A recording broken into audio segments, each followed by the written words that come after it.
तो दोस्तों, मैं हूं आपका होस्ट एंड दोस्त निशांत और आपका स्वागत है आपके अपने चैनल डिफेंस ट्यूटर में। तो दोस्तों, आज की इस वीडियो में हम वर्क एनर्जी एंड पावर के कुछ क्वेश्चंस को यहाँ करेंगे। इससे पहले आपको बता दें कि हम अपने पिछले वाले वीडियो के लेक्चर में हमने 3 चैप्टर को, जैसे आपके यूनिट एंड डायमेंशन हुए, काइनेमेटिक्स हो गए, फिर आपके न्यूटन्स लॉज ऑफ मोशन हो गए, इन सभी को हमने कवर किया है। इन सभी के क्वेश्चंस को कंसेप्ट वाइज बताया है। तो चलिए, इस वीडियो में हम आपको वर्क एनर्जी एंड पावर के कुछ क्वेश्चंस को करवाएंगे। ये क्वेश्चंस बेहद ही आपके लिए इंपॉर्टेंट है। हम जिस वे से क्वेश्चंस को करवा रहे हैं, अगर आप उस क्वेश्चंस को करते हैं उस तरीके से, तो आपके अधिकतर कॉन्सेप्ट, आपके जो मेन इंपॉर्टेंट कॉन्सेप्ट्स हैं, वो आपके रिवाइज हो जाएंगे। तो चलिए वीडियो को स्टार्ट करते हैं और हम समझते हैं कि कौन से क्वेश्चंस को यहाँ पे करेंगे। इससे पहले आपको बता दें कि जो भी हमारे नए व्यूअर्स हैं, नए हमारे बच्चे हैं जो वीडियो को देख रहे हैं, तो प्लीज़ वीडियो को लाइक कीजिएगा, चैनल को जरूर सब्सक्राइब कीजिएगा। आपकी सपोर्ट की जरूरत है, तो हमें जरूर सपोर्ट करें ताकि हम आपके लिए और अच्छी वीडियो ला सके। तो वीडियो अच्छा लगेगा तो जरूर लाइक एंड सब्सक्राइब जरूर कीजिएगा। तो चलिए दोस्तों, वीडियो को स्टार्ट करते हैं। तो आज का पहला क्वेश्चन है ए फोर्स एफ। देखिए, हम जो इसमें हर एक क्वेश्चन के, हमारे हर एक क्वेश्चन के अंदर एक कंसेप्ट छुपा हुआ है। एक दो कंसेप्ट हम हर एक क्वेश्चन के अंदर बता रहे हैं। आप सभी को सुनते चलिए और याद करते चलिए। तो ये क्या है, a force F acting on A particle. Simply आपको वीडियो देखना है और आपको हर एक क्वेश्चन को माइंडसेट दिमाग में बिठाना है कि हाँ, इस टाइप के क्वेश्चन को ऐसे करेंगे। तो क्या कहा जा रहा है इस क्वेश्चन में कि एक आपका इफेक्ट्स ग्राफ दिया हुआ है, फोर्स और डिस्प्लेसमेंट का ग्राफ दिया गया हुआ है। तो आपको बताना है कि कितना वर्क डन किया जाएगा अगर कोई पार्टिकल डिस्प्लेस करता है -2 टू कितना 0 पर। ठीक है, तो आपको बताना है कि कितना वो डिस्प्लेसमेंट करेगा, कितना डिस्प्लेसमेंट उसका होगा, सॉरी, कितना वर्क डन करेगा वो -2 से 0 जाने में। तो आपको एक कंसेप्ट पता है कि एरिया अंडर क्या होता है। एरिया अंडर, आप एक कंसेप्ट को लिखिए, एरिया अंडर क्या होता है, FX graph. Area under FX graph आपको क्या देता है। इससे आपको सिंपल एक ऑब्जेक्टिव क्वेश्चन बना सकता है कि एरिया अंडर एफएक्स ग्राफ आपको क्या देता है, वर्क डन। क्या आता है, वर्क डन हमें देता है। ठीक है, एरिया अंडर एफएक्स ग्राफ हमें वर्क डन देता है। तो आपको क्या करना है, -2 से 0 जाना है। तो इसके अंदर का एरिया को निकाल देंगे, यही इसके अंदर का एरिया होगा। तो इसके अंदर का एरिया क्या होता है, एरिया हाफ ऑफ, आपको क्या है, इतना इतना बड़ा डिस्टेंस कितना दे रहा है वैल्यू, इसका वैल्यू 10 दे रहा है, हाफ ऑफ 10 इंटू, और इसका सॉरी इसका वैल्यू 2 दे रहा है और इसका वैल्यू कितना दे रहा है, 10 दे रहा है। तो इसका वैल्यू 10 और इसका वैल्यू 2। तो क्या करेंगे, half of base into height. तो हाफ ऑफ क्या करेंगे, 2 इंटू 10 कर देंगे। Half of 2 into 10, half of 2 into 10, ये 10 से 10 2 से 2 कर जाएगा, एरिया कितना हो जाएगा, 10 पता चल जाएगा। ठीक है, तो एरिया पता चल गया आपको 10। तो यहाँ क्या करेंगे, आपका वर्क डन ही एरिया होता है। तो एरिया होता है वर्क डन, ये कितना होता है, 10 होता है। लेकिन यहाँ पे क्या है, आपका ऑप्शन में क्या दिया हुआ है, -10 + 5 -20 40 जूल। तो आपको पता होना चाहिए कि वर्क डन 3 टाइप से होते हैं, पॉजिटिव होते हैं, निगेटिव होते हैं और साथ ही साथ 0 होते हैं। पॉजिटिव कब होते हैं, जब आपके डिस्प्लेसमेंट के अलॉन्ग ही आपका फोर्स लगता रहे, और आपके निगेटिव कब होते हैं, जब आपके डिस्प्लेसमेंट के अपोजिट आपका फोर्स लगे, और 0 कब होता है, जब आपके परपेंडिकुलर हो जाए फोर्स और डिस्प्लेसमेंट। ठीक है, तो यहाँ पे आपको क्या है कि ऑब्जेक्ट क्या हो रहा है, आगे जा रहा है फोर्स, उसका just object positive x direction में जा रहा है और उसका फोर्स निगेटिव एक्स डायरेक्शन में लग रहा है। ठीक है, तो यहाँ से क्या होगा, आपका कौन सा ऑप्शन हो जाएगा, इसके साथ वर्क डन क्या हो जाएगा, निगेटिव हो जाएगा। यानी वर्क डन क्या हो जाएगा, -10, और जूल है ऐसा यूनिट इसका, तो -10 जूल आपका आंसर हो जाएगा। यानी ऑप्शन नंबर ए सही है इसके रिगार्डिंग। समझ में आ गया आपको क्या कंसेप्ट सीखे, यहाँ से आप क्वेश्चन न्यूमेरिकल भी बनाना सीख लिया और साथ ही साथ आपको एक कंसेप्ट भी पता चल गया। ठीक है, तो नेक्स्ट क्वेश्चन की ओर बढ़ते हैं। For in elastic collision between 2 spherical rigid body, किसी भी इन इलास्टिक कोलिजन में अगर 2 स्फेरिकल रिजिड बॉडी के बीच में इन इलास्टिक कोलिजन हो, तो इन चारों ऑप्शन में से कौन सा ऑप्शन वो सेटिस्फाई करेगा। पहला ऑप्शन है the total kinetic energy is conserve. क्या टोटल काइनेटिक एनर्जी कंजर्व होगा इन इलास्टिक कोलिजन में, गलत ऑप्शन है। किसी भी इन इलास्टिक कोलिजन में आपके काइनेटिक एनर्जी का क्या होता है, कुछ लॉस होता है। काइनेटिक एनर्जी लॉसेस इन क्या होता है, इन इलास्टिक कोलिजन। ठीक है, तो आपको काइनेटिक एनर्जी कंजर्व नहीं रहेगा। ऑप्शन बी की बात करें, total mechanical energy not conserve. तो आपको बताना चाहिए किसी भी इलास्टिक कोलिजन या फिर इन इलास्टिक कोलिजन में कोई भी कोलिजन हो, आपका mechanical energy, kinetic energy plus potential energy, आपको पता है कि एनर्जी के थ्योरम से क्या होता है, आपका कोई भी एनर्जी का जो थ्योरम हमें बोलता है कि energy can neither be created not be destroyed. ठीक है, तो इसी तरह आपको किसी भी कंडीशन में आपका एनर्जी ना ही क्रिएट होता है ना ही डिस्ट्रॉयड होता है। तो एनर्जी तो आपका टोटल कंजर्व भी रहेगा। तो मैकेनिकल एनर्जी क्या होता है, हमें पता है, kinetic energy plus potential energy mechanical energy होता है। तो ये क्या होगा, हमेशा कंजर्व रहेगा। तो यानी यहाँ नॉट कंजर्व लिख रहा है, ऑप्शन गलत है। सी ऑप्शन क्या है, the linear momentum is not conserve, ये भी ऑप्शन गलत है। लीनियर मोमेंटम इज कंजर्व, यानी ऑप्शन नंबर डी सही है। यानी आपका इन इलास्टिक कोलिजन में लीनियर मोमेंटम इज हमेशा कंजर्व रहता है। ठीक है, लीनियर मोमेंटम क्या होता है, हमेशा कंजर्व रहता है। तो ये क्या होगा, आपको एक पॉइंट पता चल गया कि आपको इन इलास्टिक कोलिजन में काइनेटिक एनर्जी का हमेशा लॉस होता है, काइनेटिक एनर्जी कंजर्व नहीं रहता है, और उसका लीनियर मोमेंटम क्या होता है, कंजर्व रहता है। ठीक है, और आपको इन इलास्टिक कोलिजन में आपको पता चल गया, अगर इलास्टिक कोलिजन की बात करें तो उसमें क्या होता है, आपका मोमेंटम और काइनेटिक एनर्जी दोनों कंजर्व रहते हैं। ठीक है, तो आपको 2 पॉइंट यहाँ से पता चला, इन इलास्टिक कोलिजन में मोमेंटम काइनेटिक एनर्जी दोनों कंजर्व रहते हैं। चलिए यहाँ पे लिख देते हैं, यहाँ पे क्या करेंगे, हम लिख देंगे, क्या लिखेंगे, इलास्टिक इलास्टिक कोलिजन ये क्या होता है, यहाँ पे मोमेंटम p लिख देते हैं और काइनेटिक एनर्जी बोथ क्या होते हैं, कंजर्व। ओके, मार्कर नहीं चला इसी कारण सॉरी दोस्तों, पेन का प्रॉब्लम है। और इन इलास्टिक में क्या होता है, और कोई प्रॉब्लम होगा दोस्तों तो हमें जरूर बताइएगा, अगर कोई गलती हो रहा है हमसे तो इसके लिए माफ़ी चाहते हैं। हमसे जितना हो सकता है हम आपको अच्छे से और आपको जितना कंसेप्ट आपको हम बताना चाहते हैं वो सभी आपको बताएंगे। हर एक चैप्टर के हम यहाँ पे कंसेप्ट आपको दे देंगे आपको एग्जाम से पहले, और फिर हो सकता है इसके बाद भी दोबारा आपको रिवीजन करवा दे। 50 डेज का हम स्टार्ट किए तो हो सकता है 20-22 दिन के अंदर आपको टोटल चैप्टर हम पढ़ा दे, हर एक चैप्टर के आपको क्वेश्चन करवा दे और फिर आपको दोबारा भी स्टार्ट करें। आप जैसा कहिएगा उसके अनुसार आपको दोबारा स्टार्ट करेंगे, ठीक है। और इनइलास्टिक कोलिजन की बात करें तो मोमेंटम क्या होता है, कंजर्व। ओके, और काइनेटिक एनर्जी क्या होता है, नॉट कंजर्व, ठीक है, नॉट कंजर्व, ठीक है।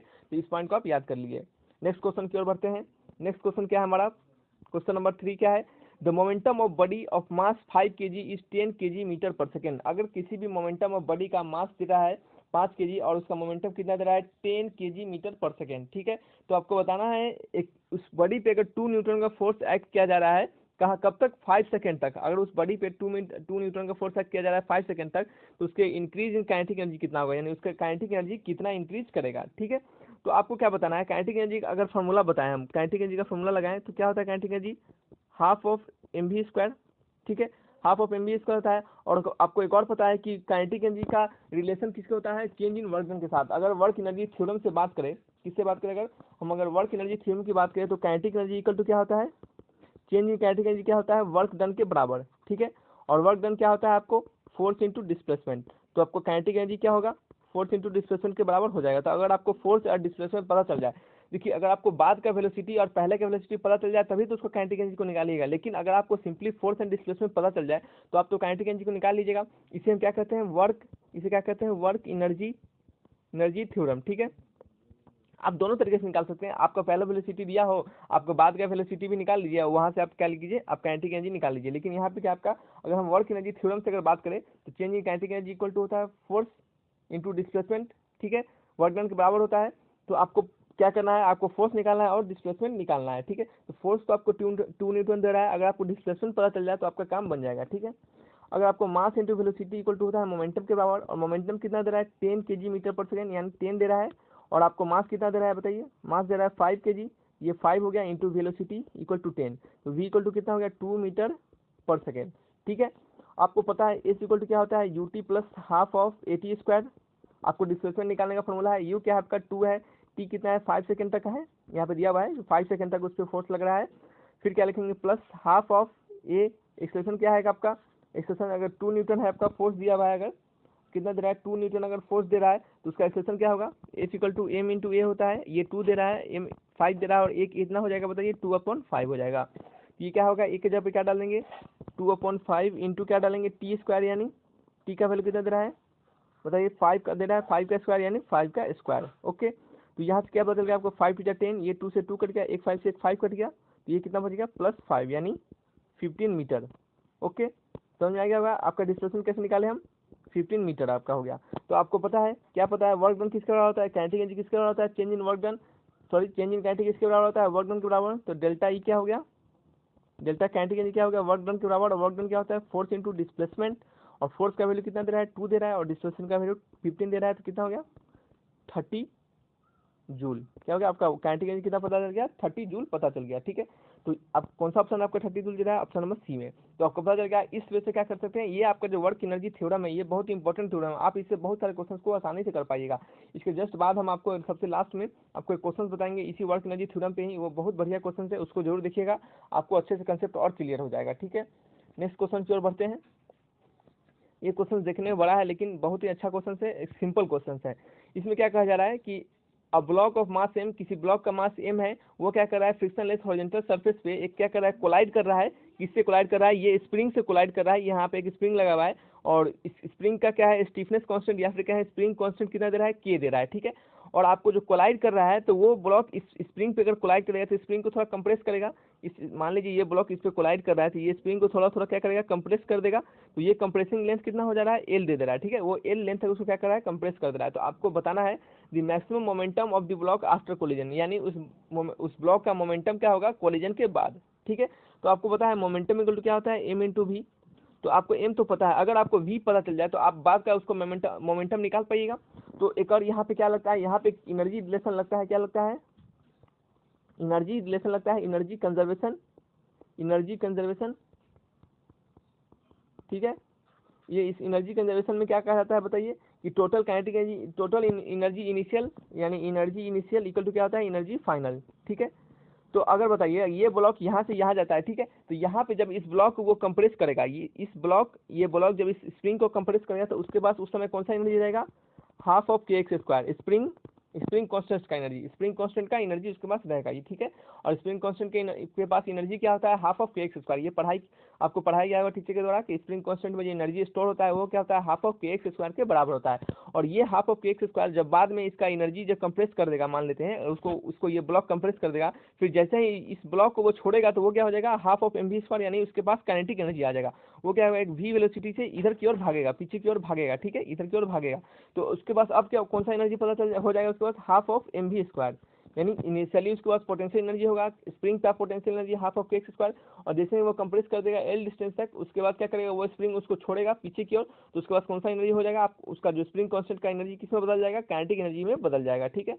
तो कितना हो गया आपका काइनेटिक एनर्जी, हाफ ऑफ के एक्स स्क्वायर, इस हाफ से हाफ कट गया, ठीक है। और आपको एक्स क्या है, कितना डिस्टेंस तक वो डिस्प्लेस किया, एल डिस्टेंस तक डिस्प्लेस किया, यहाँ दिया हुआ है।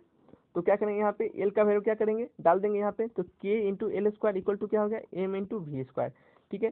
तो वी स्क्वायर का वैल्यू क्या हो गया बताइए, के एल स्क्वायर अपॉन एम हो गया। और यहाँ से आपको वी का वैल्यू कितना पता चल गया, रूट अंडर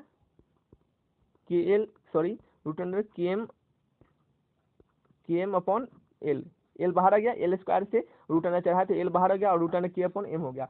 तो आपको वी का वेलोसिटी तो पता चल गया, वी का वेलोसिटी पता चल गया, आपको क्या निकालना है, पी निकालना है। पी का वैल्यू क्या होता है, एम इंटू वी, यही ना कहा जा रहा है आपको, बाद में लास्ट का मैक्सिमम मोमेंटम निकालना है। मैक्सिमम मोमेंटम क्या होगा, तो पी का वैल्यू क्या होता है, एम इंटू वी, और एम की जगह पे एम डाल देंगे और वी की जगह पे क्या डाल देंगे, एल इंटू रूट अंडर के अपॉन एम, ठीक है।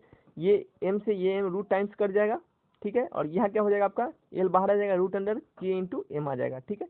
तो मोमेंटम का वैल्यू कितना बदल गया, रूट अंडर के इंटू एम हो गया, एल रूट अंडर के एम, यानी ऑप्शन नंबर ए आपका सही हो गया।